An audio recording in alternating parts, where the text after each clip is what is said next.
What's your story? Hello guys, welcome back to the Fast XX. Hiya. Hello. Woo. Today we're joined by Leah Tokelove, or Tokloaf. One or the other. Know us. Take your pick. There's a lot. Don't you take your pick of my toe, though. Not into that. That's a good start. That's a good start. Yeah. Right. So Leah, what is it that you do? Hello. I'm saying hello now. I feel like I'm at work. This is like a work intro, but I think it's just because I came straight from we're work. off work. We're off work. We're definitely not working So here. I'm not a senior PR and events executive. No, I'm actually not in right my now. Yeah, 9 to 5 I am. But the rest of the time, including weekends and days I book off, I am a flat track racer. Racing in the Pro and Hooligan Championship for Indian Motorcycle. Sweet. On an FTR 1200. Then in my extra spare time, which there's not really that much of, I like to crash my enduro bike. Yeah, I know. Wicked. Yeah. Sounds like our kind of girl. Yeah. Yeah, defo. That's all we like to do, innit? Yeah. Crash. That's it, just crash. That's it. Hang guards, they're a favourite Yeah. of ours, aren't they? Yeah, Love we snapping a hang guard. Oh, mine just get wedged underneath. Like go. Well, not wedged underneath anything, but they just like loosen up and end up falling down there. So they're not guard in my sad. hand. They're just sad guard. Just sad hang guard. You love a good Yeah. sad hang Sad guard. hang guard. Well, You that had was one just for the a way good they about 4 were. months. They were like that from new because they were Chinese ones. And you got the cheapo one. Yeah, I did. So with your flat track racing, like how do you even get into that? Like I've tried it once and I've got have scars. you? Yeah, I've got scars down both arms. no. It didn't go well at all. I Yeah. just went flat out and didn't know how to control my speed with it. So like how do you get into that? What got you there? So I've been riding bikes since I was little. I think I got my first bike when I was 5. It was a PW50. Yeah, So wicked, you know, yeah. it's kind of the biker drill. champions. Yeah. Like every champion starts out on a PW. I think that's Yeah. it. We've had PWs or LT50 quads. Yeah, that's- just That's how it the goes, one. isn't Yeah. it? Yeah, that's when you know you're, what's it, elite? That's what the kids say Elite, now. That's when yeah. you know you're elite. So yeah, started on a PW50 and I didn't really ride that much growing up. Just like kind of as and when with my dad, like just a bit of fun on a Sunday Yeah. afternoon. And then I think I got to about 13 and my dad bought some KLX 110s. Again, through Jordan Fielder, having a mutual friend, having a good deal with Kawasaki. My dad got some cheap 110s. Ooh. I think he did pick them up from Portsmouth docks, so you never know. Oh, but you never know. Everyone yeah. wants a deal, don't they? Yeah. So we had these 3 110s and, you know, throughout summer, I live in rural Lincolnshire, so super easy to get into riding. Yeah. You know, my house backs onto farmland. It was just Sweet. kind of a natural sort of progression. Yeah. And one summer's evening, me and my dad and some of his mates were like riding them around the farm, and we built this little track. And it got to the point where I was faster than them all. And then my dad kind of said, "Oh, you should probably take you to do something else now instead of just riding around here." So he bought me the following spring. We bought a RM85 to then get into beach racing. Which the beach racing I started off doing was an oval. Yeah. So an oval on the sand when the tide goes out at Mablethorpe. wicked. I think you've been Yeah. before, haven't you? Or maybe your brother has. I think my brother has, Yeah, and then I some think of my friends have. I but- think years ago, your brother, when I was stood listening to the thing in the morning, the briefing, he came up behind me and you know that thing you can do in back With of your someone's knees. leg? Yeah. He did that to me on the beach. I dropped you. probably wasn't. I Yeah. was surprised. Years Sounds and years exactly ago. like your brother. Anyhow, that's how I got into it. So I started doing Mablethorpe, and like the people that were good at it also did this thing called flat track. Yeah. So my dad looked into it and was like, "Oh yeah, this series exists, blah blah blah," and then roll on to probably like the next spring, 2013, we started racing flat track. And Wicked. yeah, it was really cool like that. Just, you know, kind of natural. And like in the meantime, I had done some enduros and like I think he took me to motocross tracks and bits and bobs. Tried a bit of everything Yeah, to tried see a bit of what. yeah, exactly. Yeah. And like just the thing with flat track was there's a lot of lads locally that did it. Yeah. So we made friends, and as soon as you make friends, have a social life. Because that's the thing, it does seem kinda like like a bit of a fits. Lincolnshire thing. Yeah, For some honestly. reason, flat tracking Yeah, just honestly, seems like... yeah, it's peak Lincolnshire. Yeah. Like all the best flat track riders are from Lincolnshire. Yeah. I'm not including myself in that one, but maybe I am. Well, I would. But yeah, so it was just real nice, natural progression. And then I started racing in the junior class. I think I did a year in the youth senior, or maybe 2 years, and then went up to like the adult inter, which is like just the one below pro. Right. Yeah. And I think in my first season of that, I came 4th, and then you had to move up if you came 3rd or 2nd or 1st. Right. So I think That's I'm good. yeah. That's good. So I think I had another year in that, or I Can't really remember. But anyway, I eventually ended up going to the pro class, and then Wicked. so I was the first girl to be in the pro class because it was obviously a mixed thing with very few girls. Yeah. There was another girl racing it called Sky Adams. Oh, yeah, I know Sky, yeah.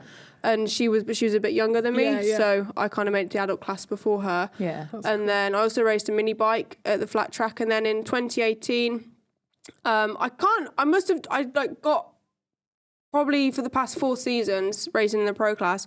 I've finished in like the top 10 at the end of the season. Yeah. So good with that. How many are there in it? It varies each race, but there would usually be like 30, 40. Wow. So and you have to qualify and stuff. Yeah. So. Oh, wicked. And then in 2018, India Motorcycle came on to sponsor the DTRA. So the DTRA are who run the national series. So on Instagram, that they're dirt track riders. So Indian came on as the title sponsor, similar to how they do in America. Yeah. And they said to Anthony, who runs it, they said, so we're going to introduce the Hooligan class here, which is like the racing. So a Hooligan bike.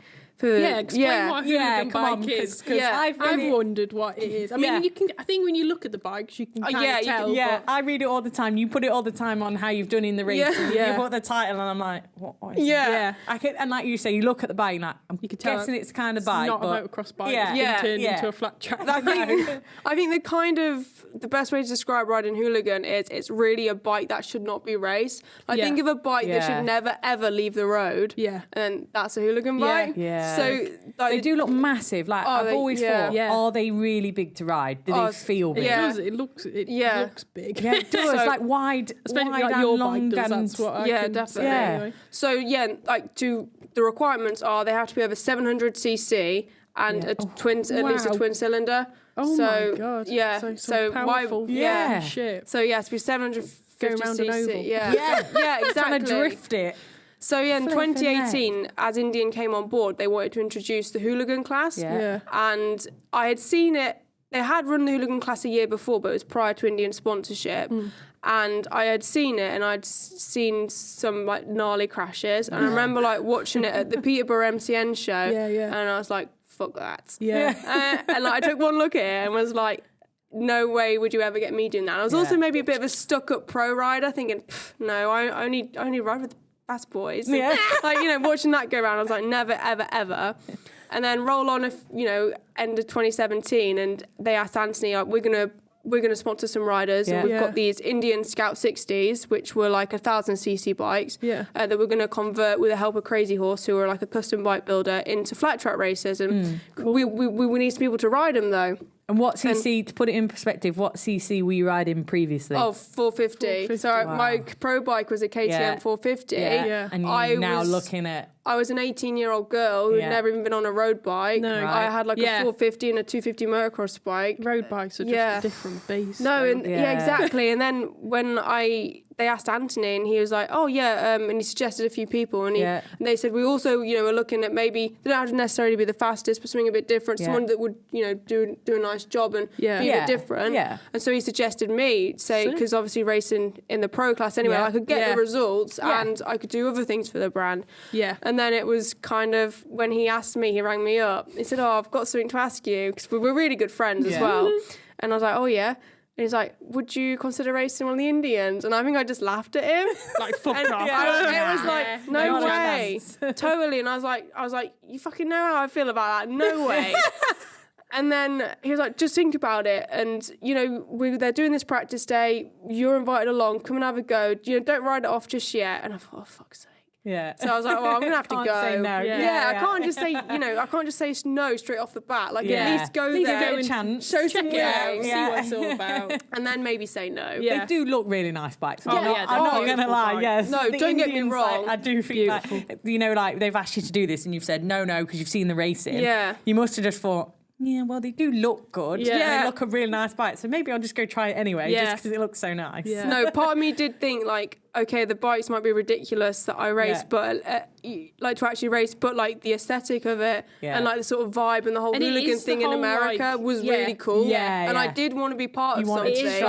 Don't get me wrong. Isn't it? Like, that's totally. Because I think when you look at like the motocross bikes, have obviously been converted. People make them look obviously dead flat tracky, don't they? Yeah. But it's still like what I think of flat track, even though I didn't really know anything about it. It's kind of like that's what I see, like the kind of Indians, the Royal Enfield type thing. The more that's sort of retro, what I think like, of with flat track. But that's like going back to like the origins of flat track years ago in America. Like it was Harleys and it was Indians, and I think it's just like kind of taking it back to its roots, and that's what Indian and Harley have done, but obviously in a modern way.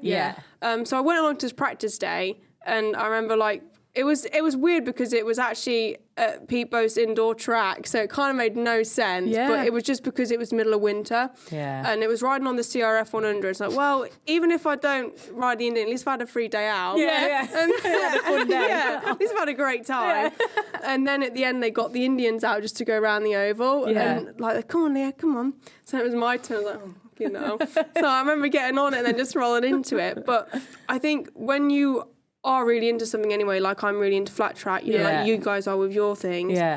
I was willing to give it a go. And as soon as I kind of got my teeth stuck into it, even though it wasn't an ideal situation, not an ideal track, I'd never ridden one before, it was that sort of thing that where it just bit you. And you're kind of like, fuck, I need to do this. I need to get you, but it did. And you feel that you could have got better, and you could have rode it better if you were on a better track, if you were, you know, you got used to the bike a little bit more. You could see that you could do different and a bit more fun. It is different, isn't it? It makes it just kind of more exciting sometimes. And all that just like bit me. And I remember having like, I did like what, maybe like 10 laps or something. And I was like, well, when's my next go on that then? Yeah, I'm sold. I was hooked. And I think Anthony knew it. Like if he just got me to come along, I'd be fine. Just and then had to push you to it a little bit. And I am someone that needs 100% pushing in. Because I will kind of unwillingly go and do things, but I need someone else to encourage me. I don't know if I'm maybe not that confident in some respects with that, and I do need someone to kind of like hold my hand a little bit until I'm ready. Sometimes I'm the same though with stuff like that. Like if you say, no, I don't want to do that, because you don't feel like, I think sometimes as well with the guys that you hang around with, like even us now when we go, you go with some of the guys and fuck me, they're so good. Like really, really good. Or they're good at anything. You go to something they've never ever been to. They've never tried it, like a snowboard, let's say. They've never put on snowboard boots. They get on a snowboard, fuck me, they do it straight away. And you're there going, on your ass, on your ass, on your face. It is a confidence thing, isn't it? They just seem to be, so I think then it kind of knocks you back a bit, but they're the ones that then push you towards it. And that's they what's say, so nice. no, come on, you can do it. You just need maybe one more session than them. And you are, for the confidence that you didn't have, you've then gained, but it just took a little bit longer. And you have to just give yourself that chance. But someone pushing you to it, I definitely think that's a great thing. Like if you've got someone there, just go, 100%. Come on, that's what I once need. you're there, you're like, woo, done it. Love it. And as well, like there's the whole imposter syndrome thing where you kind of think, then you get given these opportunities, but you don't get given them. They happen for a reason. And then you are kind of doing it, and you think, oh, who do I think I am? I'm not great at riding a motorbike. I'm not a nice person. I can't do this. I can't do that. But then actually, there's a reason why you've been asked. But I think sometimes when this imposter syndrome does get to you, you think, you can kind of implode you. It takes over, doesn't it? But I did it, and here I am. So that was in 2018, and then I had a great year in 2018 riding on the Scout 60. And what my kind of there's a moment sometimes that kind of like lifts you up. I think I went to Wheels and Waves, which I don't know if you guys have seen, but it's totally up your alley. I've heard it, but I think through you. I've seen it through you. Oh, it's fucking awesome. So it's like 5 days long. It's in the south of France, so in Biarritz. Oh, that's already good. Biarritz is lush. That, And then it's like a surfing, a motorbike, like festival vibe for like 5 days, and they have a El Rollo, such an itinerary, which is an English things people keep telling us about. And they have like an enduro race called the Swank Rally, which is put on by Deus, so Deus the clothing brand. And then they have the El Rollo, the flat track race, and then they have surfing competitions. Then like there's a whole like pop-up village of all these different things. It's sponsored by Breitling. Wicked. Do you need a road license for it? No, you don't. You can go. That's like our first question, because we're not there yet. We haven't done that bit yet. CPT babies. I ain't even done that. I have. I'm a CBT. But so El Rollo, I got asked to go to racing it because again, Indian sponsored Wheels and Waves. They're the title sponsor. Oh, cool. So I was like, oh fucking hell! I was like, oh, big deal.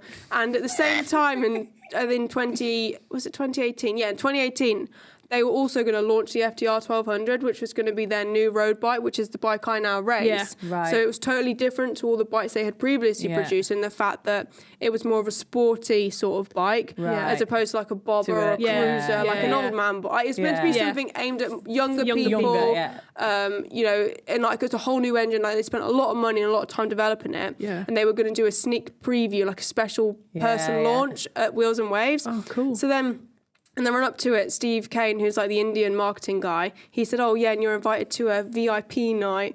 And I was like, oh my God, it's just all getting like massively out of hand. And like my boyfriend at the time, he dropped me off there, but he couldn't even come in, and I had to sign an embargo. Like, no way. It was mad. I went into this thing and it was an Airbnb. It was an Airbnb, and they had the prototype bike on display. Like loads of really important people, like Steve Caballero, for anyone that knows skateboarding, Cab was there. Christian Hosoi, some other big league motorbike influencers. Did you feel like a VIP at this point? I had like a pure VIP. Yeah. I'm one of them. But then the whole little fish in a big pond type moment. Totally that. And like, I remember I was like really happy with myself. I feel like we're in royalty sat here now. I know. And I remember picking out my outfit, like spending so much time thinking, I need to look on brand, and I'd got a checkered shirt, like a bread checkered shirt, like to go the Indian sort of style, and I was like well chuffed with myself. I remember walking in and like I eyed up the spread straight away. There's like a real banging buffet right there, and a swimming around the swimming pool and a free bar. And then as I walked in, they thrusted an embargo at me saying, you need to sign this. You can't discuss any of it, blah, blah, blah. And then I had to give my phone in. I had to give my mobile phone in. It was... no selfies with the buffet. Yeah, I know. I missed some prime buffet content. Look at this. Look where I am. Look who I'm with. And then I was kind of like, oh, fuck, I'm here on my own. I ain't got my phone. Yeah, now what do I do? Fucking hell. And I remember just walking around and like going to talk to people and being like, hi, I'm Leah. Yeah. And it's like the old days, isn't it? You've got a phone, you've got to actually talk to people. And I was like, oh, hi, I'm Leah. And they were obviously kind of like trying to get, oh, what do you do, or who are you? Yeah. Because it was kind of everyone there was either an ambassador or was like relatively a bit famous, or had a big motorbike platform. And then there was just me, like. And it was just really awkward. Just you. And like, I wasn't even ambassador or anything at the time for Indian. I was just like there as racing one of their bikes. Anyway, I was like chatting to them, and it was a really great night. And I saw the bike. I had a great time. I'm always there for a good time. It's one of them like amazing experiences that you wouldn't have done if anyone in the said moment, you feel so out of your comfort zone. And this is what it's going to be like. You would have gone, no, I'm not going. 100%. I don't want to be there. But because they've just shoved you in it and gone, you're coming. And then I remember they did some filming, like wanting my reaction to the bike and that, and I had no idea what to say because I didn't even have my license. Like it didn't apply to me. But then, like I said, everyone was a bit kind of like, didn't really know who I was. And then 2 days later, it was the Big L Rollo race, the Hooligan race. Yeah. Anyway, somehow I managed to win it. Yes, Leah. And then all of a sudden, all my new friends were like, hi, we want to be your friend now. It was so funny. Like all my new friends from that night, like came over, and all like the Indian people from the US who like developed big bike and that. Yeah, like were loving it. Yeah. They were like they'd been videoing it. They was like going crazy because I had won on the Indian. And then Freddie Spencer, who's an old road race guy. He was there doing the trophies because Alpine Stars kind of were there as well. Yeah. He presented me my trophy. Cool. And he had to read out my name to give it to me. Yeah. Oh yeah. And so as you can imagine, Tokloaf. As soon as honestly, I cringe every time my name's gonna be announced for a podium or anything. And he, instead of calling me Leah, he called me Lee because I think he just assumed that I was going to be a Lee. Oh, so it wasn't even the Tokloaf. No, it wasn't even the Tokloaf that got him. It wasn't even the Tokloaf. He fell at the first hurdle. He stumbled with Leah. And he said, Leah Tokelove. And then obviously everyone was like, all my mates, were pissing themselves. Oh my God. And then I go on like some happy I won. And he's like, oh. And then what makes this story even better is then like, there's more. Yeah, 2 days later, I get on my first class EasyJet flight home, and he's sat first class EasyJet, and he sits in front of me, and then he turns around going, I'm really sorry that I called, and he apologised. I'm really sorry that I called you Lee. He said I just wasn't expecting it, and I was like, I'll take it. Yeah. That's Thank just you. like a Bless him. compliment. Although That's they nice. probably I just think thought it was it's so not. nice. It's lovely. Because he could have for- just swallowed that and been like, Whatever. Yeah. But no, and he did apologise, and he said, you rode great, and it just really. And I spoke to him on the EasyJet flight home. It's pretty cool. that's nice. So yeah, to pinch yourself. So what's the date of the Wheels and Waves? I'm just going to put it in my diary. I think this year's Wheels and Waves, obviously, like everything, it hasn't it's all happened since messed up 2019 was the last one. Yeah. But they're going to be end of June, start of July. It's like the 30th of June or something to the 3rd of July. We've got That's the date this year. Yeah. Got time to have some surf lessons. There's some prime Airbnbs in the area as well. Sick. Some with some secret motorbikes. Yeah. No one else is allowed to know about. So and that's mixed. Anyone can go, guys, girls. Yeah. So yeah, Wheels and Waves is just a big event. Yeah. Just get your ticket and go along, and there's loads going on. Wicked. And Jake reckons, so my boyfriend Jake we're now quite into surfing as well. Well, he definitely is. And he reckons he's going to do the swank rally and enter the surf competition. Well, I'm not. We are going to watch that. I'm not so convinced how I'll get on in the surf competition, but I'm sure he'll be fine doing the. You got to set yourself a challenge though, haven't you? I tell you what, I'll give it to Jake. may as I well know this set is yourself about you, but Yeah. Jake at the weekend. Yeah. We all went riding at the weekend on enduro bikes. Not me. And no, not you. Not sadly. me. Wish you were there, but I was there in spirit. yeah, did miss you a lot. But we were there, and Jake, honestly, Jake's a motocross rider, for anyone that doesn't know, and he is fast on a motocross bike. On them hill, all the lads were trying something. Jake's there, like, probably, how long's he done enduro? Not very long. He bought an enduro bike when we started going out because he said, "Oh, I'll come enduro riding with you." Not that long then. Honestly, So, yeah, mate, he went for it. They were going at waterfalls. Jake was like, got this. I'm like, Not arsed. Jake, why don't we just know, wait here? just chill out, Nah, mate. got to do it now. Must have tried it a good 10, 15 times, smashed his hell. head on a rock, Yeah. like, came back down, like, it's like, mate, just got took no someone else sense with then, him. really. Took someone else with him, didn't he? Went down, took someone else with him.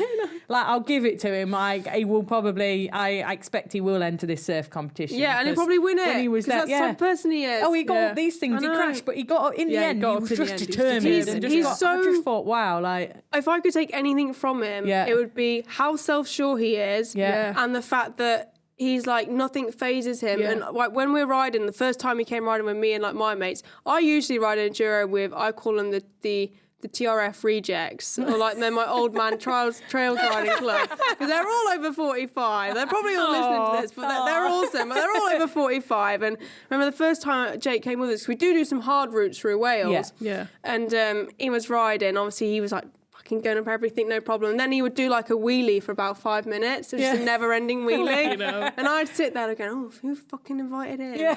And it was me. So yeah, kind of. And as well, not only is he better, like so amazing on bikes and everything he does, but he's also got fucking better hair than me. yeah. And that's I think that hurts the hardest. How does your boyfriend have better hair than you? Oh. I just hate him. But it's something to learn from. I love that though. That Yeah. like, we actually all do have boyfriends that ride, and I think that's wicked. It's Yeah, not like defo. a cliche thing or whatever. It's no. just you've actually met someone that does it, and Go, it's, aren't you really? it's so sick because you do learn so much from them. Oh, Don't you? totally. Like that. They've got so much confidence. I Yeah. think that's one thing if we could as a girl to learn. I don't know why. Maybe it's not girls, but us three. Yeah, I definitely. can see the similarities that you just don't think you can do what they can do. No. They go in thinking, yeah, I got They that. think they're better than they are most of the Yeah. time, don't they? That's the Which problem. causes some big crashes. That was Jake on Sunday. Yeah. But give it to him. He got all Watching the Jay things Daniels and go up everything. Yeah, Jake's yeah. like, Yeah. I I've can got do that. that. Jake's like, I'm doing it. If Yeah. she's doing it, I'm doing it. Totally. Oh, bless Fucking him. hell. We've also heard that, because we had Lucia on here, that, no, this is a good What's one. he dropped? No. No, it's just an awesome little project that you do, the Morocco trip. Oh, yeah. Like, oh and my aren't you Yeah. the... I'm the what's- rep. There you The go, rep. the rep. That's the word. Yeah. So what would you say to anyone that like wants to go there? Because we were quite encouraged to Yeah. go from Lucia's Yeah. one, but anyone that hasn't listened to that, like, what is it all about for starters, and how can anyone get into it? Really? Yeah, so basically a magazine called Sideburn, who do a bit of a flat track sort of niche sort of magazine. They publish 4 times a year.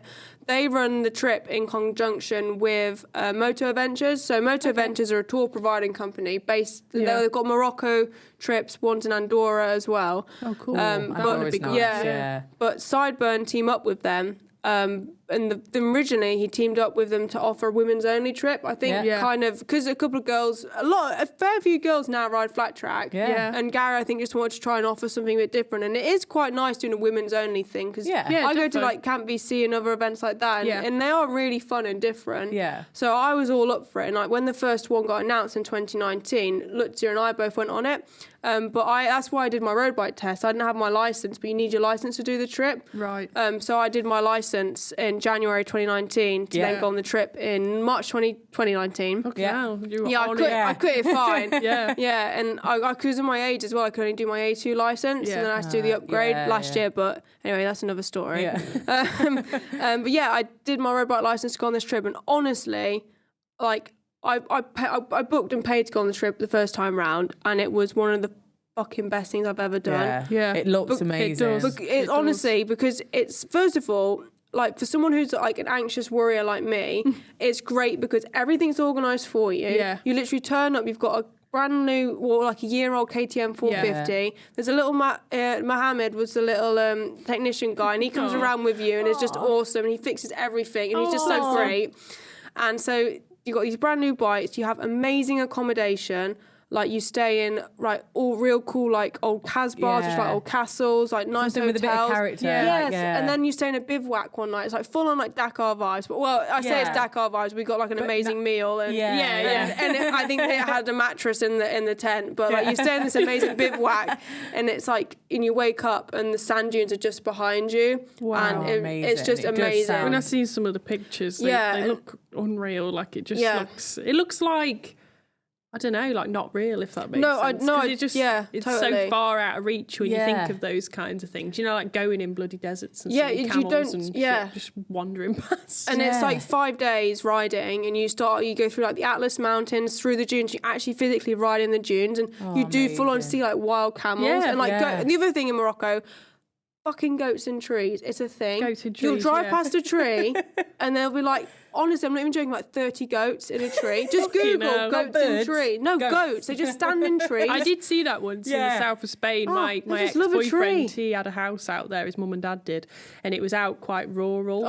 There's a goat man you see like every day walking around. He's got like 200 goats just following him. Yeah, and then weird. We'd see trees around their house, and when he was walking around, there'd just be goats not up in the trees. goat shit. Yeah, they don't give a shit. They don't care. No, up in the tree. And then like the whole trip, it's like, you know, seeing amazing things like that, and then like you would park up and like think, I've got a minute. Because what's really cool about MotoAdventures trips is they actually give you a GPS. So you know, I think it's like all them Garmin Montanas that all the cool kids seem to have. I don't have one. Yeah, no, neither do I. Me and Jake were like, cool. We were like, maybe we can go halves on one the next payday. They're like 700 quid. Fucking hell. And so you get one of them, and then you have to stay on the purple line, and like you're a little arrow. But obviously, it's only natural to veer off the purple line constantly, and especially Lutzia, she did nothing but disappear. Honestly, I remember at one point I was riding along, and she'd left before me. We were like at a rest stop, and she wanted to get going, so she left before us like half an hour. And then like I'm riding along like like admiring the scenery because it's gorgeous. And then I look over, and then she's like got her hand in the air, and like because she obviously, you know, be all her Eastern European ways, she's very much like that. And I'm going, what the fuck is she doing? She had somehow gone over there, gone through a quarry, got shouted at by some Moroccan like quarry driver, came out of the quarry, and then was like totally lost, and she'd left like half an hour before me. Oh my god! So it was totally not got anywhere. Yeah, not gone. Then I saw her at the next point. She's like, "Oh fucking hell, I've had a nightmare," and I was like, "Oh no!" And so most people can stay on the line for the most part, but that's what's nice because you don't have to stay in the tour. So if there's really different... It's not like a group thing that you're all going along. You've all got to follow each other. If you wanted to go faster, you couldn't. It's that you can. Yeah, you can go faster, you can go slower. But then it's quite hard with the GPS. Obviously, you do have to like mindfully keep checking it. But I think for the most part, because this tour, like, you know, there's some hard stuff, but for the most part, it's quite a nice trail ride through Morocco. Like, you go through the Atlas Mountains. Chilled, like, I'd end up riding, just looking down on it constantly. And I was a bit going the right way. On some of the road sections, and when you were coming through villages and towns, I was a bit like that. Yeah. I didn't want to go around, didn't want to end up in someone's back garden. Up someone's drag. So, you're checking every now and then. But it's real cool. And, like, you see parts of, especially Morocco, although it's in North Africa. Yeah. But, like, it's not, it's like 3.5 hours on the plane. Yeah. So it doesn't seem like a world away. Yeah. But like the life, it's a totally different sort of country. Yeah. Like the way they live and everything. I did that when I went to. I did go to Morocco too. Cool, I've raced a night race there on the jet ski, and it was wicked. I did love it. I didn't go into the desert. To be fair, I obviously went to the town, raced, and went home. Yeah. Like we did a few bits. My parents always like to do a little bit, to be a bit touristy. So we did a bit of travelling around, but not like that. Like that would have been amazing to do. It's like when you go to Thailand as well. Their culture, their culture is so different. That's you go to America, you go to Europe, you go to them sort of, because it's all the same where you go, doesn't it? In that place, because you've got your more like commercialised touristy areas where people usually don't go too far away from that. And they try and please the tourists. You don't see the real actual realness of that country if you don't go away from like where the it must be amazing. How many are there on the little tour? There's usually 10 riders, then plus Johnny, who's like the guy that like leads it, and he rides with you a bit as well. Then it's not strange, but it's great that they get on. His ex-wife Sue, she is like also one of the tour operators, and she drives the truck, the support vehicle. Right. What's great is there's another bike on the back of the support vehicle, and then Mohammed is in the truck as well to fix the bikes. So if any drama happens, it's like perfect. Yeah, but I think that's what's so nice about the trip is you go totally off the beaten track. You know, you leave Marrakesh, which is quite. It's quite touristy, and that's where you go on holiday. Yeah, and then you go out of Marrakesh, and the culture, it's like a culture shock in some respects, because like the native people are called Berbers, and like they speak French. Oh right. Yes, it's really cool. And then wow, I didn't know that. I totally know that. And then you'll be riding along, and you think, just have a little minute and like get my drink and maybe have a jelly baby. And like I'd get off my bike to go and then go have a wild wee. And then you come back, and then there's like just someone stood there, and you're like, oh, hello. Hey. But they're so weird, but they're so friendly. Yeah. And do they speak English? A lot of them. When you're pissing in his back. No, they don't really. Like they don't really speak English. Like so, no hello and stuff. But like I remember some of my GCSE French. Yeah. So I busted that out, and then offered a jelly baby, and then and then jelly baby. It's a jelly baby. Yeah, and they'll be giving us the same fucking shit Lucia was giving us. And then what was just so cool, because then like you'd be riding along in like the Fesh, which is like a dried up riverbed, and it can be quite unforgiving as well. It's a Fesh. So it's real fun, but then you can easily get like in a bit of a tangle. I remember I fell off once in the Fesh. I was like, fucking hell. I fell off in the Fesh. But I thought I'll leave my bike a second. I'll just have a minute, because like, it's picking it up off soft sand is hard work, especially 450, and there was a full size one. So I had a little minute and sat down and probably had another piss and probably had another jelly baby. And then I turned around and someone had picked, like, there's these two Moroccans there. They picked my bike up on me. And I was like, wow. I was like, oh, bonjour. And, not messy, just bonjour. Doing all my French. And then I thought, oh, fuck, what do I give them? So then I was like, I can't tip them. It's just a bit awkward and weird. And then I was like, I've just gave them a pack of jelly babies. And they were I had like loads with me, and they were like, they were stoked on their jelly babies. And they kind of like wandered off with the jelly babies in tow. And and I was like, do you know what? Such a nice culture, isn't it? That's what it was like when I went to Thailand. The friendliest people. They just wanted to help. Anything they could help with, they just wanted to help. Just honestly, if anyone is thinking about it, obviously you need your road license. Yeah. But it's such a cool trip, and you get to see and do things that you probably would never experience in a tourist sort of setting. And I had the time of my life when I went, and then I was fortunate enough to be asked. I would have probably booked on it and gone again. But then to be asked, to be the rep on the trip for the magazine and to write an article. And that's amazing. That's now they get you as your rep, and you're cool. Like we're sat here with you, and we've had a right laugh so far. So it's been fun, and we'd go. Yeah, and defo 100%. Next time, next year, it's coming. And then I do a few like things on WhatsApp and email, like making sure everyone's got like right flights, and I'm going to book an Airbnb in Marrakesh for the night before. Oh, that was one of the funniest things. So for anyone that's listened to the podcast with Lucia, she might not have brought up, but one of the first things the rep last time said to us, and the tour people running it said, whatever you do, when you get off the plane in Marrakesh and get your transfer in a taxi to where you're staying, do not let anyone take your bags for you to the hotel. But like, don't do it. So me, obviously, I'm pretty lazy.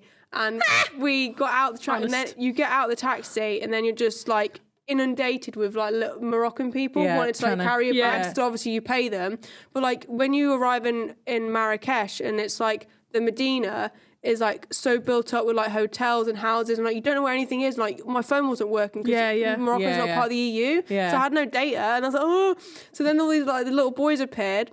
So they were like, oh, and I was like, and I said the name of the hotel, I can't remember what it was, and they'd picked our bags, and I was like, and just like, no, you can't do that. They said not to do that. I was like, I don't care. It's like 2 a.m. I just want to go to hotel. Yeah, even worse. 2 a.m. So I was just like ready for it, and. Yeah, and well, we made it, and I'm here today, so it can't have been that bad. They didn't steal all your shit. They didn't steal all my crap. And like, I had one of those massive, heavy OGO bags as well. I wasn't fucking reeling that through the Medina. It was like all cobbles. So, but we made it. That's shit. Yeah, I had no time for that. Oh, brilliant. Well, it does sound wicked. We definitely want to go sometime. Definitely. It's a real fun trip. Definitely want to go, yeah. The next thing is, we have all seen, I think you've seen as well, and like we've seen from some of your photos, like you've been on holiday recently and you posted about it, which was like, I think it's amazing to post about it because a lot of people are really like conscious about things like that. But you've had a really big accident recently, haven't you? I mean, we don't know what's happened because you haven't, like, obviously, you know, you've kept quite a bit of it to yourself and not what's happened and how hurt you were. We did see a bit of it, but you were pretty hurt, weren't you? Like, kind of what happened and what kind of injuries did you get? So, touch wood, up until the accident, I had never really had anything bad happen to me, which is crazy after probably what? I know, like, we say the same thing. Nearly 10 years of riding motorbikes at quite a busy and good level. Yeah. So, you know, in that respect, it's been a great ride up until last year. Just took it all in one. Took it all in one. So, the crash I did have was, I kind of peaked as well. But basically, at the final round of the DTRA 2021 championship in the Hooligan class, so, I raced my pro bike and my Hooligan bike. Yeah. And I think it was in, like, the second race of the Hooligan that day.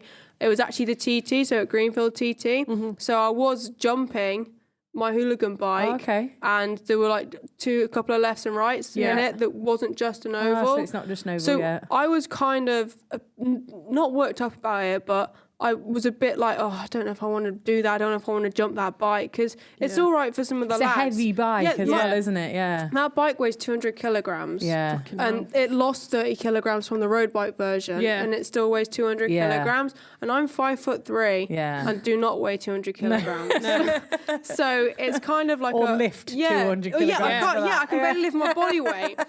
And I was a bit apprehensive anyway with it being the TT. And I think a lot of people are when it comes to the TT. Yeah, totally, because it's like you're so used to just going in an oval. Just doing the oval. And then they're like, here's a couple of right turns. Yeah, here's a right turn and a jump. Right. But like on my 450, I love the TT. I think because I race, I race and ride other stuff. I once whole shotted one of the races and led it until the final lap. And then Toby Hales, who was ended up being the pro champion that year, he overtook me on the final lap. But I fucking nearly beat him. Wow. Like the TT, like it's normally one of my strongest rounds. Yeah. But I was apprehensive about riding the Hooligan bike there. But I didn't even crash on the jump, which is what's ridiculous. So it's always it's just it was on the first lap, I think, and I was just coming. I think. Yeah. And I can remember everything from the day up until when it happened. So I kind of hit my head too bad. And then I was going, and I've seen a video since. Because I had one of the 360 GoPros on. Oh yeah, recording. So it's got everything. Wow. Oh God. And anyway, I don't know what I did, but I think I literally was just riding along, and I think I must have clipped a bail on the inside on the left hand side. I don't know if I got too close, my footbed caught it, or my foot, or the bar, because the bars are so wide at the beginning as well. They do look really wide. And the bails were quite. So I don't really know still how I crashed, but it was a super lame crash. I literally just dropped it. Yeah. But I think the way I fell off, I kind of dropped it, but I fell to the right. Right. Yeah. So I kind of fell to the right, and then I think on top of it. The bike I think went to my left, but then the problem was someone then ran my bike and me over. So someone on a Harley on a Sportster. Oh my God. So I got ran over, and then that then caused, I think, my bike to then be knocked up onto me. Oh. Yeah, so it was all a bit weird, and I can't really still make it out from the video, And I think everyone's kind of trying to piece it together. It's just a bit, it was one of them weird crashes that phantom crash. It probably never happened again. Yeah. Weird. It's like, it didn't seem bad at the time, but the outcome was quite severe. Yeah. So then, obviously, like passed out or whatever. Yeah. And so you were then under the bike, passed out. So the bike was and then Austin, thankfully, the guy that rang me over, he's a great guy, and he picked the bike up off of me, took it off me, and then was like straight over shouting for everyone to come over. And I ended up having a massive like fit. Oh shit! And I was like fitting really heavy, and then obviously people start running over, like my uncle, Jake, and then like friends. And in the video, you can just hear Jake going, "She's not breathing." Oh and, like, my god! And I get so upset by the video because I've got goosebumps. Goosebumps. It's horrible because I just think, you know. And you, like, at the time, obviously, you have no idea what's going on. You never, it's not a good thing, but for you it was. Exactly. Like, in terms of riding a bike again, I suppose, you don't have a clue what was going on. And then now when I look back at the video and watch it, like, I can't believe that I know obviously I had no control over the situation, but what I put everyone through, like, it was a fucking horrible. And then in the end... you're just asleep for you. Yeah. And then in the end, I got airlifted to hospital, the air ambulance came, and they had to cancel the rest of the day's racing because I'd hammered all the oxygen. Oh my god! Because I'd OD'd on oxygen because I didn't, because I had a bad Medics fit. Are out of supply. I had a fit and then used all the oxygen, and then the air ambulance came and took me away. Amazing air ambulance. I gotta say that. So good, like, the air ambulance. If I ever give anything to charity, they are the one I give it to. Especially for us on bikes and stuff. I think it's if you don't support the air ambulance as a motorcyclist, it's just ridiculous. Yeah. And I kind of did anyway ad hoc, and then now since I've been in it, I now do the air ambulance lottery every month. Oh yeah. So it's like £8 something a month, and I do that, and then I've got work have donated some money as well on behalf of me, which is great. Oh, that's nice. But yeah, then I got airlifted to hospital. Then I spent 2 days in ICU, followed by a couple couple you of weren't too far from home. Yeah, exactly. At least one thing. And then like 2 or 3 days in just a normal hospital. Then I got discharged. But the problem, I can't really piece any of that together because I don't remember. Right. So I lost my memory from the crash to about 2 and a bit weeks after it. That's crazy. And so I don't remember anything really. And I'll show you when we're finished. I took the weirdest selfies ever on my phone in my hospital bed.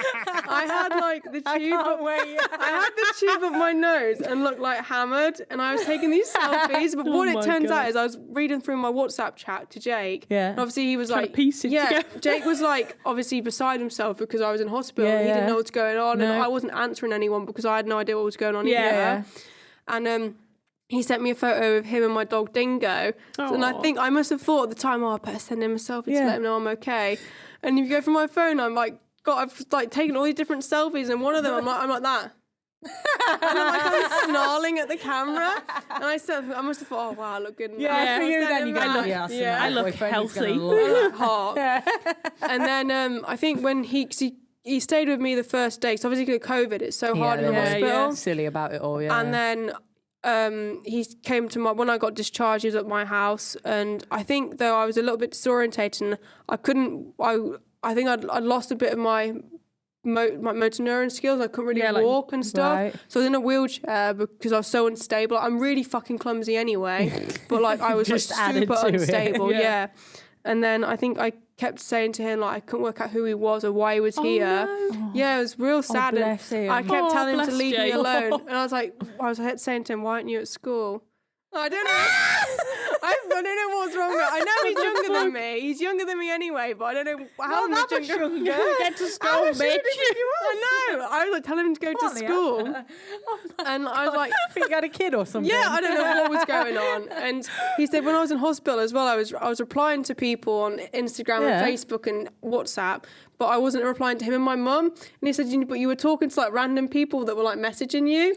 And he said, so I think he full on thought that I like hated him and like wasn't sure if I'd ever come back round. Well, obviously eventually I did. His girlfriend, he was like, She's leaving me. In the end, the damage was broken collarbone. Yeah. I've had a skin graft over my chest, so I'll show that in a sec. And from a burn. So when the bike landed on me, because obviously it's got that twin exhaust. Then the engine is huge as well, obviously. Yeah. So I don't really know what it was that burnt me, but there's a lot of things. Yeah, there's a lot of things. All of it.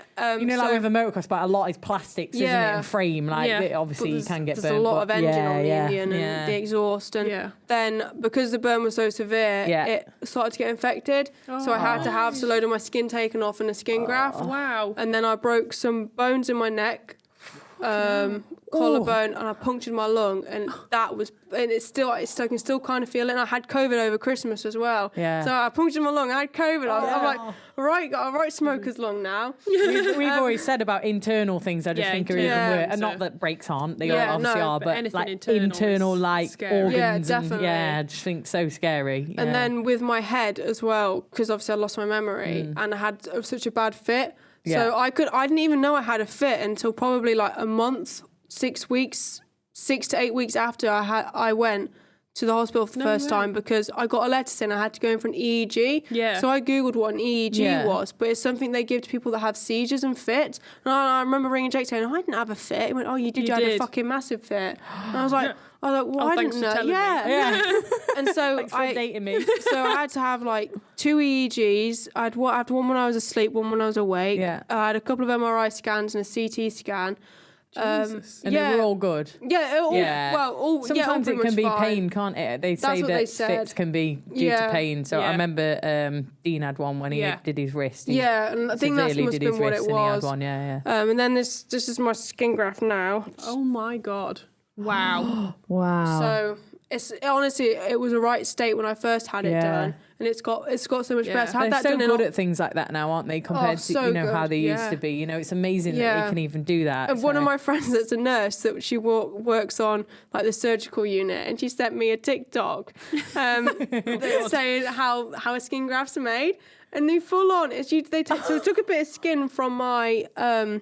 From my thigh, and I've got like the most perfectly executed rectangle on my thigh. Wow, like probably like that big. Yeah. And then she sent me this video, and they put it through not cheese grater. Oh my God. No, they put it through like a pasta maker. Yeah, so you make pasta. Yeah. They put it through that with some mesh on top of it, and then they stick it. And because I'm young, I was likely to be able to take to it fine, and so they just glued it as opposed to stitching. They said it was 100% a success. So wow, it's great skin grafting. So it's unreal. Awesome. And considering what it like, Jake took some photos of it before. It's so much better. I've got a burn on my shoulder that they didn't cover, but that was fine. And it will just eventually fade. One of the things like they're just a killer, aren't they? Like it's horrible to get an infection. Yeah. So and when it's good that they can do something about it. Good. Especially there. Like if that gets infected and they couldn't have done anything about it, like. It's spread to arms and things. And then so very, very lucky really. But I just remember when before I had the skin graft, it was after the skin graft. I obviously had like a huge bit of like padding on me. I had to keep on me for 2 weeks. Yeah. And it was insulated with. It was just weird. I had like this excessive padding there and then there. And then Jake was like, "Oh, we'll go do something nice. I'm going to take you out for dinner to a nice restaurant." So we went to Stamford and had dinner. But I was so conscious of stinking. Like I fucking stunk. Because I could just when you just smell like the minginess of like things. Yeah, because you're used to it as well. You've had it on for so long. Yeah, I had it on for nearly 2 weeks. It had to stay on, and it smelled so minging, so disgusting. I remember being out, and I said at the same time, I fucking stink. I was like, no, you don't. But I'd hammered like the impulse spray before going out. Blasted and I was like, I stink. He's like, no, you don't. I can't smell you, nothing. And then it went until probably like about 2-3 weeks ago, just after Christmas. I said, I still don't know how you sat near me. I must have stunk. He went, I wasn't going to say anything to you, but... He said, obviously I never said at the time, but you did fucking stink. Oh my God. He was like, he said it was minging, and I'm pretty sure the waitress could smell. Oh my God. I was obviously totally mortified, but I was pleased he told me the truth because I knew it. Yeah, fucking knew it, didn't you? But I don't know, you must have taken the waitress aside and been like, oh yeah, she's had an accident, she just smells. But not one of them accidents. But she's got this natural stink to her. She's got a nice scent. She just smells. Yeah, what type of accident? Yeah. Yeah. But now really the only sort of thing is it's just really itchy. Yeah. And then my collarbone is more or less fine now. And that was kind of like the least of the hospital's worries. Yeah, a lot of people do collarbones. Yeah, it's kind of just a standard thing, isn't it? But you've got more serious things on you to worry about. Yeah, that's exactly it. Because fuck the collarbone. I don't think I saw anyone about my collarbone until like a good month after I even had the skin graft, because it just and it was like already like half like fusing together. So they just, but it's obviously like most people break their collarbones. I've now got a bit of a manky thing going on there, but at least all my mankiness is there. Yeah, just so I could just get one-sided dresses to cover it, maybe. So it's not the end of the world. Let's get Lol to tattoo over it. Yeah. Probably hurt. It's got some time to go. I think it's disgusted her. They ain't ready to be tattooed yet. Not ready to be touched. A year or two. One day I'll finally. A couple of years. Yeah. One day I'll finally come and get a tattoo. I keep saying I'm going to come and get. Yeah, you have. I've been messaging Lola for probably like the past 3 years trying to get a tattoo, but I can't bring myself to go for it. Massive baby. But this hasn't put you off. No, this hasn't. Not put you off. No, that's good though. It's good that you're not like disheartened by it. Yeah, no, it's one of them things, isn't it? And at the end of the day, I've gone this long racing and riding bikes without anything major, and you know, when you love motorbikes, you kind of love. Yeah, exactly. You kind of love them, don't you? You're in love with them, and that's it. It is what it is. You can't get out of it that easy from just one accident. So. No, and you know, I kind of when I was like I had a long time off work as well, and when you're like kind of on sick leave and like you just kind of think, I had a lot of time to think as well. And I was kind of thinking about what my life would be like without riding bikes, and I honestly couldn't really imagine it because my whole world is centered around like I work for an insurance company. Yeah. Which, by the way, you can't get free insurance from her. She states on her Instagram. No free insurance. I love it. And which sponsors the biggest? Yeah, which sponsors British Superbike series. So I go to that. And then I race bikes. All my friends ride bikes. Even my like hobby, which is like riding enduro. Even that's like on a bike. So and like all the places it's taken me and all the people I've met and all the things I've done have all come from riding bikes. And I could not imagine living my life without that. No, I couldn't. No, I'm the same. Honestly could not. Yeah, I just don't know what I'd do. No. Don't have anything else to consume my time with, and that's the thing. Motorbikes are all consuming. They take up everything. Oh yeah, it is. It is consuming. Life consuming, but any other way. No, definitely not. I haven't ridden any flat track yet, so I only could start riding back in end of December. I could start riding again. Yeah, but then I obviously got COVID, so then I couldn't do anything for a week, and then I went and did the overnight trial with my friend Anthony, who got me who made me ride the Indian. I passengered him on his vintage sidecar, so we did that. It was fucking awesome. It did so much fun. And then afterwards, I've started riding again. Been on 2 trail ride and then the enduro day. But we're just back to normal now. So I haven't yet ridden any flat track since my accident. Because obviously it's a little bit more weather permitting. But I probably within a couple of weeks' time, and I would like to go to Spain in February, but just like timing and obviously money, that little thing you need to have. And then I'm going to Morocco in March, so maybe we won't do that. But I know that some of the tracks now are starting to open up a bit more because it's not like enduro where you can just plough through the slodge. Enduro is a really good winter sport. It is a great, like we love it. You've done it for a long time, so you're a little bit like. No, I do still love it. But I think I'm just bored of my bike. Yeah. You want a new bike now, don't you? I do. That old chestnut. Yeah. But enduro is definitely a winner for you. It's just, every other track's closed, flat track, motocross track, everything. They all just seem to close with the weather. Enduro's like, everyone's like, come on. The wetter the better. Yeah, definitely. And then, slodge. So hopefully soon, probably in the next couple of weeks, I'll ride some flat track again. And I think my Indian is still a little bit dead. So I might have to ride the other one. I think I did a lot of damage to it. Yeah. You won't believe that. And then, hopefully get on that soon and get back to racing in March. Oh, yeah. Wicked. Good luck with the racing as well. Thank you. I'm excited. Hopefully you'll smash it again. Right, we've got a little fun section now. Little would you rather. Some of them are like bike questions. There's only a few. And then some are just fun ones. So just so we know a little warm up. Bring it back to, and like you were at sleepover when you were like 16. Would you rather? Yeah, it's not that bad. That's for after the camera's off. Yeah. So the first one is 4-stroke or 2-stroke? So I think it's probably going to have to be 4-stroke purely for the fact that is what all the bikes I have are 4-stroke. Yeah. I'm with you on that one. Yeah. 100%. I did used to race a 125 and I am really tempted to this year at some point swap my WR250 for some sort of two-stroke purely because I'm so short. Yeah. And WR is a big bike. It's a big, it is. It looked massive at the weekend. I call it the chug bus. Yeah. It is a big bike, WR. So, thinking again, like a two-stroke, obviously they're a bit smaller, a bit lighter. Well, a lot lighter. Yeah. And I had to go on Jake's beta, even though like that's, 300 RL. It's pretty gnarly. So I won't get anything as big as that. But I'm tempted to get a two-stroke, but then I do enjoy trail riding, which the WR is great for. Really, I just need to get given a load of money. I know. You just need one of everything. One of everything, and then I'd have toys for all occasions. Yeah. I wish. Be nice, wouldn't it? Right, next one. Jake's driving or you're driving? Oh, my driving all over. Oh my, Jake is a disgusting driver. Really? I say disgusting. He's on a bike or on a car? Oh, in a car. On a car. And kind of on a bike as well. Would you get on the back of him on a bike? So I have ridden on the back of him before on a road bike. How did that go? And it was not great. Yeah, but I don't think Dean always says that. Would you go on the back? I don't think so. I did purely. I probably would, but I wouldn't want to. I think I'd want to be in control on my own. Yeah. I went on the back of him purely because there was no other choice. Like I had to. Yeah. And like it's okay, but his driving, I always offer to drive, but he never. Like he's got a better van than me, so that's fair enough. But Jake just gets in his own little world, and you just know he's not focusing or concentrating. That's when he messes up on his bike. It's the same reason because he's in like Jake's world, not paying any attention, not reacting. Yeah, Jake's world. like Wayne's World, but better. Yeah. And he's doesn't pay any attention as well. He's got a few of those little points on his license, and points don't mean prizes. No. Definitely you're driving then, yeah. Yeah, my driving. We're not getting in a van with Jake. Don't get in a van with Jake. No. Next one: older or newer bikes? Ooh.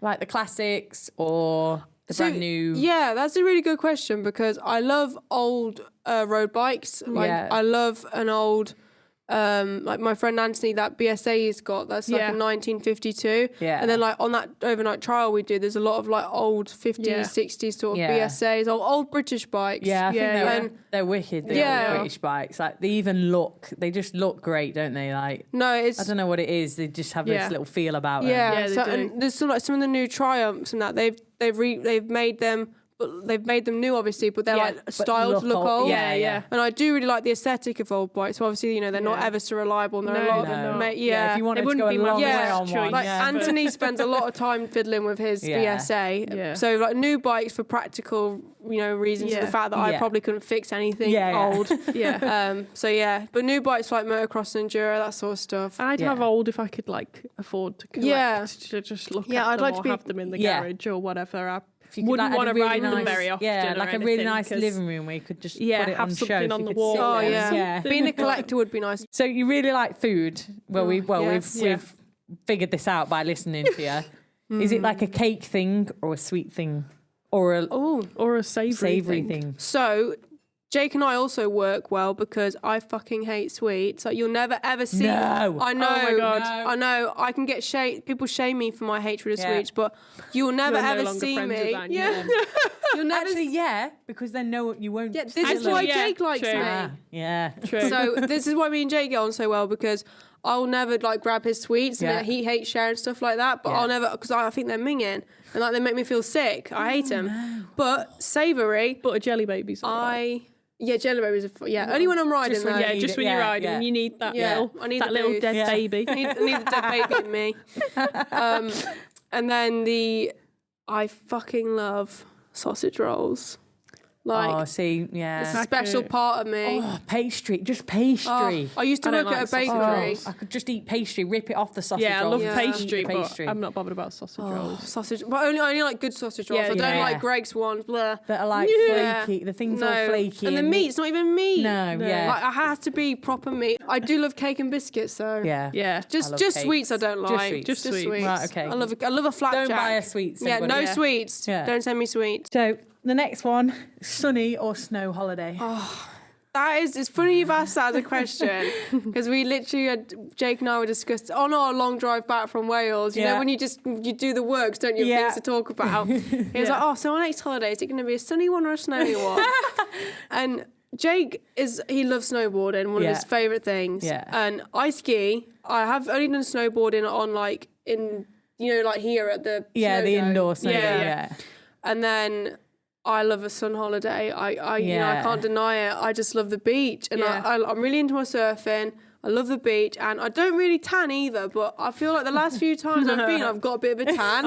So like I'm kind of down for it. And like I like a snow holiday, but to me, it's an active holiday. It's not like a holiday. Yeah. You need a holiday after to recover the holiday, from snowboarding. Definitely. Like, it gets you so, you just need a holiday. It's wicked though. It is such awesome. a good holiday. I've missed it and want to go on another one, but of course. they're expensive as well, aren't they? Yeah. When you think what you spend on like a snowboarding holiday or whatever, for like that week, you could probably have 2 weeks somewhere pretty decent. Just like getting your chill on. Yeah. So I am. So you're gonna go I'm sun holiday, but I'd probably have a cheap like 5 days skiing somewhere as well. But I say cheap, but I like my après ski too much. Yeah. So it doesn't turn out cheap. Yeah, exactly. Skiing, but don't even buy a pass. Just leave me at the bar. Yeah. Just on the baby slope. Yeah. And the free one. Brilliant. Well, that's it for my questions and everything we've perfect. got to ask you, but we could talk all day together. Yeah, we could. I think so too. It's been a brilliant one. Yeah. Well, it's been brilliant. It's been fun, and you're very, very interesting. I got to give you that. And, thank you so much. You as a VIP anyway. I feel like I know. I feel like we're in like presence something. of like a VIP person being around you. My favourite song.